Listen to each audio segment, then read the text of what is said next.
Well, looks like Raider Nation is befuddled by the moves that John Gruden is making. But much of their opinion is based on the media. The media has been attacking Gruden, I think, worse than they attacked Trump. I know a lot of Raider fans love Trump, so I'll get into that. When Donald Trump wasn't running for politics, even though he would go on shows and talk about political issues, he was still popular. They loved him on The Apprentice. They loved him doing beauty contests or whatever, doing other things, ringside at boxing events. He was a celebrity. He was a celebrity when he was younger.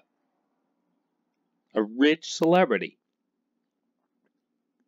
But not someone in the entertainment field necessarily, until he did the Apprentice thing, really. But as soon as he became the nominee, the media went switch in attack mode, and all of a sudden Donald Trump is the poster boy for excuses. He's why everything's wrong in your life. And the same has happened with Gruden. I don't recall people hating Gruden. I think the media, which largely hates the Raiders, just jumped on the bandwagon after he was traded. They're like, we can stick it to Al, because they hated Al. Because Al was confrontational, and he could get in a fight with anyone. I would have loved personally to get in an argument with him, but I like debate. But anyway, the Raiders have been making some moves. The media is just criticizing like crazy. But they're a dysfunctional team. Or were last year. And you have a new head coach, a $100 million coach coming in, and he's got to make tough decisions. One of them, the latest one, is Marquette King. They don't celebrate him at all on the front page. That's how you can tell they like you. This might even be indications of who will stick on the Raiders. But anyway, Marquette King has been making the rounds. And he is, this, I could take this many ways. And he's been on NFL Network, and he's been dressed up as a king and trying to ridicule John Gruden. And there's been speculation that he did ridicule and undermine authority in the locker room, or maybe on the football field as well, because we know about his antics. That he is not really taking things too seriously. I can remember the Boston Red Sox that I no longer follow anymore. Once the steroid thing came out, it just turned me off. Baseball used to be the innocent sport. But anyway, they signed from AAA or whatever some outfielder. I think he was Cuban or something. I can almost remember his name. And he was out in the outfield, and I don't know, he did something really bad, and he just laughed about it. The ball was hit to him, and he just dropped it, and he laughed, and he's not even trying, he's not hustling, and he's just laughing about it. He never played the outfield again. And I think that's what John Gruden is all about. John Gruden, when he came to the Raiders, he had to share the head coach position with Al Davis. A lot of people don't understand that. A lot of people who are young, they just think of him as the Monday Night Football guy, like Marquette King or someone else. He is not the Monday Night Football guy. He is a coach. He is a personality. He's a personality some of us will remember when we were on a certain message board, which I think was It might have been Silver and Black Pride when this was like an independent website. It might have been. It was definitely a Raider message board because I was on it. And Raider fans are notorious for nicknaming players. And in the case of Gruden, someone, I remember when they posted it, I don't remember their name, but it had some sort of piratey name. But anyway, someone called him Chucky, and it stuck. But we loved him. But we also knew Al Davis was the head coach, and he had to fight him. That year he came in, Jeff George was the quarterback. And Jeff George had immense talent, but he was known as a prima donna, and he could not motivate the locker room to protect him and to also, just recognize him as the leader because they didn't like him. Unfortunately, that's the way it was. Gannon, I will compare Gannon to Gregory Peck, 12 O'Clock High. If you remember that movie, I think that's the name of the movie. Basically, he's called in by his commanding officer, Gregory Peck, and he's told his squadron, flight squadron, is screwing up. The current leader he's had a breakdown and he's lost authority. He's lost authority over his command, and I want you to go in and mop things up, straighten it out. And so he's like, okay. And he doesn't think it's gonna eat him away too. But that is what was going on. John Gruden was brought in, but it was a dysfunctional squadron. And he had to fight Al Davis. And so he brought in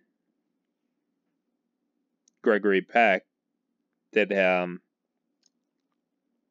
basically brought in Gregory Peck / Gannon, who didn't have the same problems in the film. This is just it's not the most perfect analogy or whatever, but he brought him in because he knew he was going to be no nonsense. He was going to straighten them out. And Gannon was that. He took away their video games at one point. He took away, I think either their pool cues or the pool balls.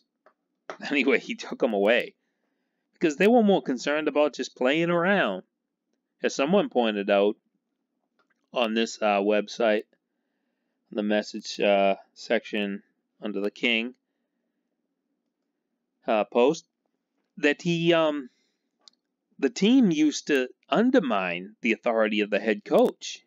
In some of the instances, that the head coach wasn't a bad guy, and a lot of the players liked him, but certain players, they felt they were already paid, and anytime they had a problem, they could go to hell.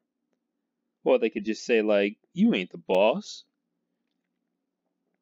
So Gruden had a lot of fights with Al Davis, and he won one when he got rid of George. Now, I like George, and I think the slackers around him were the problem. Also, they had a problem with the place kicker or the long snapper combination.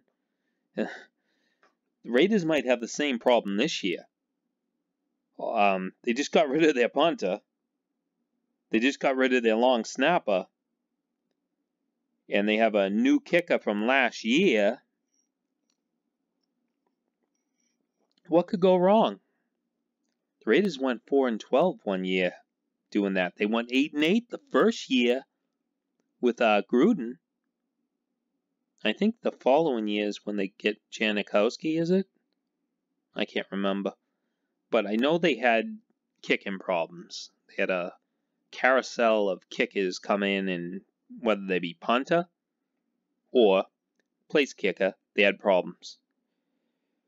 Now, Gruden selected Shane Lechler, just to point something out, as some other people will give him a little credit that they're pointing out how many draft picks the Raiders have this year, quite a few.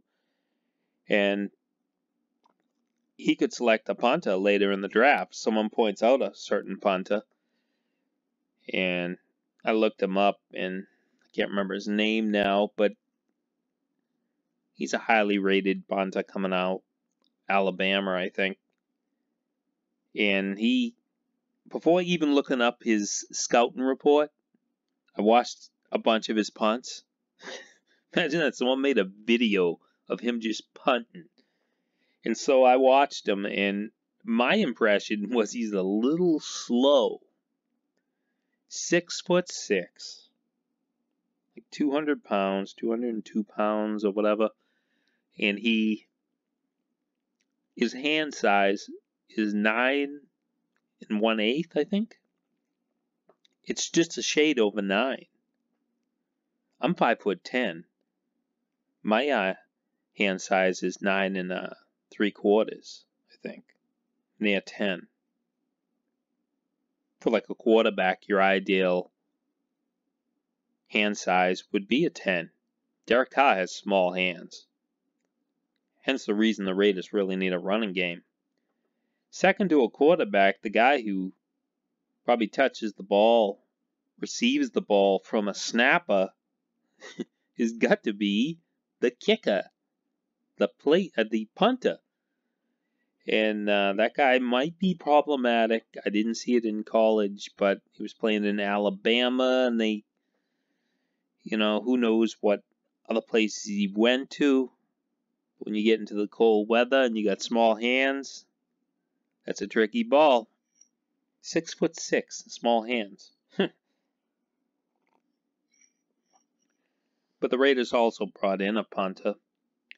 And I think there's more to it than just King's antics. How much are you going to spend on a punter? You have to start to make tough decisions. All teams do. Green Bay Packers decided to give up on Jordy Nelson because he was no longer viable financially. That's really what you have to do. Believe it or not, Khalil Mack someday will become expendable, more than likely, as they try to sign him to a long-term deal.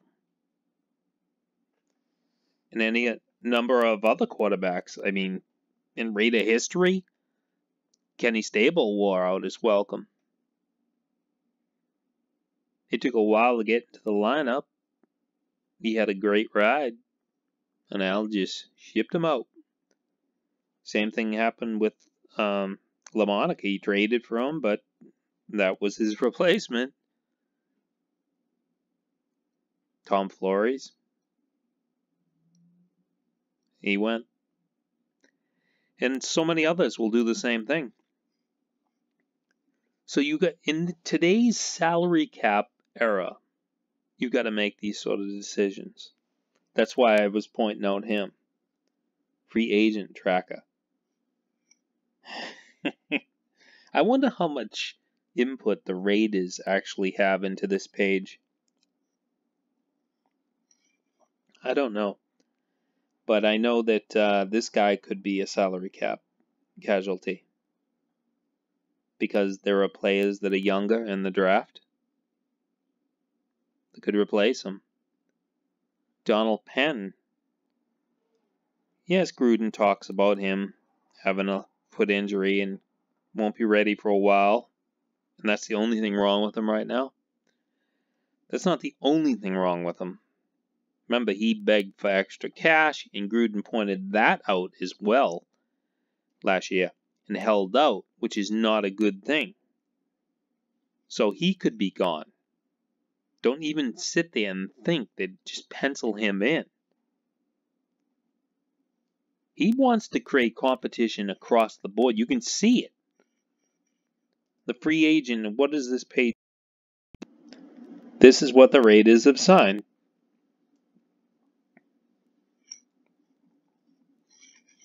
He's brought in quite a few quarterbacks. He brought in Manuel again. Brought in, what's the other guy's name? Josh Johnson. And he wants to push Derek Carr. He doesn't want Derek Carr to have a free ride. Do you remember Derek Carr's Derek slash, you know me, guys. But he's brought in a lot of players for cheap money. I don't know all the contract details.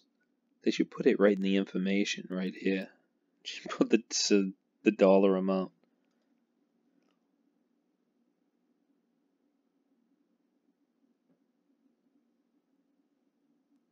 This page is a little bad. I'm at other teams.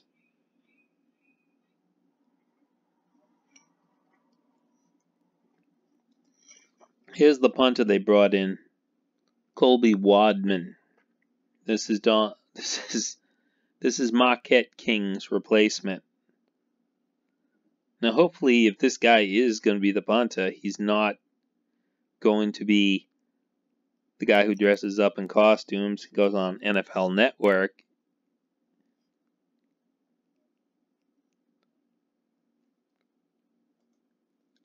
Let's take a look at him. 6'1", 213, 22. He's from California.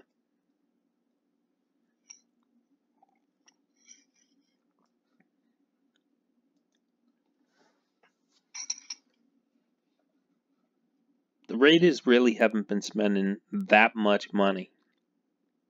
They're bringing in all these guys, and they could be question marks, but they also could be cut rather easily, too. And we're not going to find out for a while what's going to happen. They have not even played together. Camp is not broke. So, turn off ESPN. Turn off NFL Network. Stop listening to those jokers who now hate Gruden.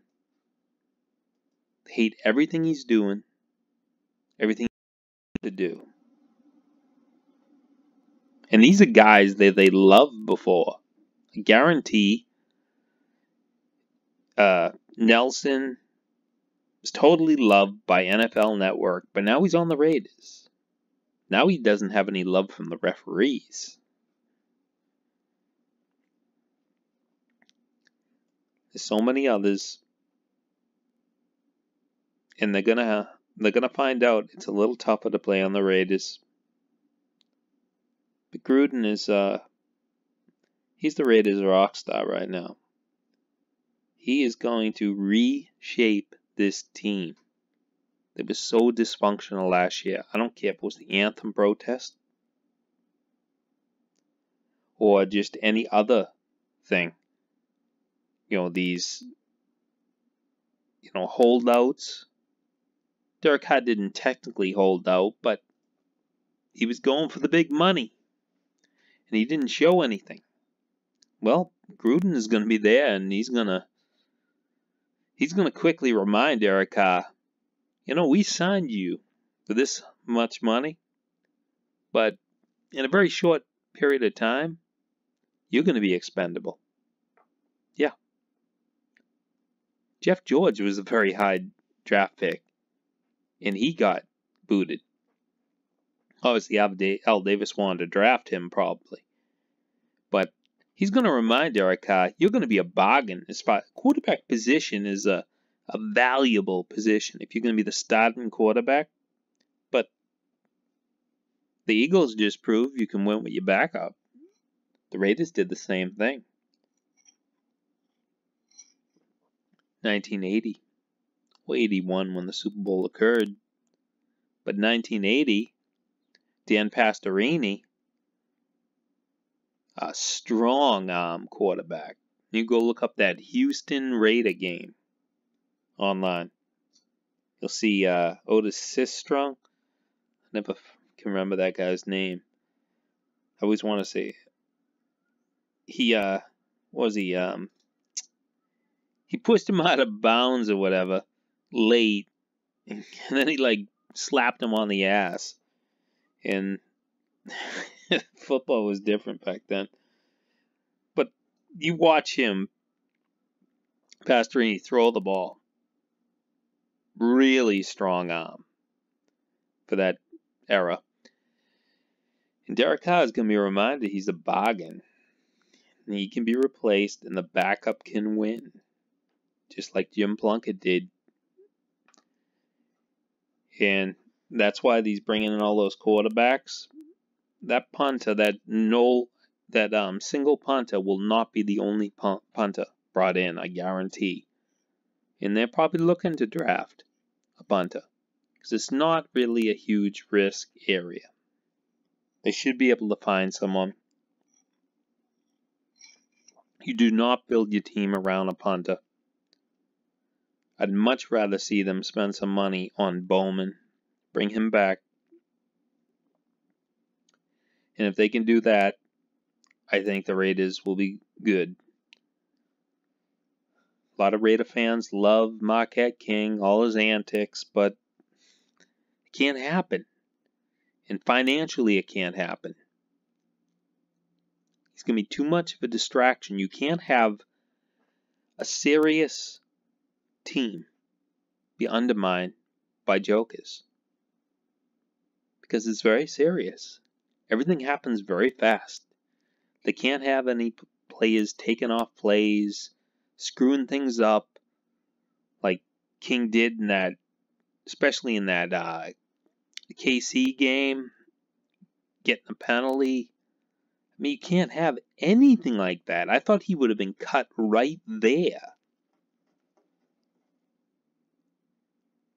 But he's been ridden of for a reason. Many reasons. And dry your tears, because the only teams that build their roster around a punter are 4-12 teams, 3-13 teams, 0-16 teams. The Raiders always had pretty good punters. Ray Guy, Shane Leckler. Some until they've been playing a while, they didn't make that much percentage-wise. I doubt Ray Guy made that much at all compared to what they get nowadays. So he will be gone. He's gone, rather, and there will be other punters brought in, probably drafted, and the Raiders will be a better team for it, I think. I think in many ways the authority structure was really tampered with last year. You had those protests. You remember Del Rio never put his foot down, even though I'm sure he could, to say we're going to do a protest in the locker room. We're not going to do some sort of spectacle on the field, and we're going to stay united as a team. That offensive line was not in the game. The game happened so fast. Go watch some clips of when they mic up players at the line. It is so fast, you cannot be not prepared. And Derek Carr got crushed that game. 4 sacks. Couldn't do anything. John Gruden is going back. He's going back in time to Raider football. I'm sick of the perception of Raider football to be this idea of just throw the ball over and over and over again. It's a running team. It is a running team that takes shots downfield. That's the 1980 Raiders. That's the 1976 Raiders. That's the 1983 Raiders. They're always successful when they run the ball and play, good enough defense. None of those teams really had really great defense. They just showed up when they had to. They had overwhelming offense. They controlled the ball, made big plays. You will need a punter for that. But the punter is not going to be needed that much if you're successful. That's why King is gone. That's why Leckler was let go. They have to move on at a certain point. They'll have to move on from other people at certain points. I don't care who is on the roster. The most expensive part is the offensive line. None of those guys are going to last that much longer. because you have to like sit there and manipulate the new anti-Jamarcus Russell salary cap, rookie salary cap. You got to manipulate that. You've got those players where you can lock in for 4 to 5 years. Many of them are very good. And you're picking in the top 10. So you got another opportunity to retool. Many teams have retooled after having a good run, having a bad year, and they come back that third year, and they're much better. You've got to nail it. You've got to rely on the draft. You have to pick better, and you got to cut your losses. That's the way it works.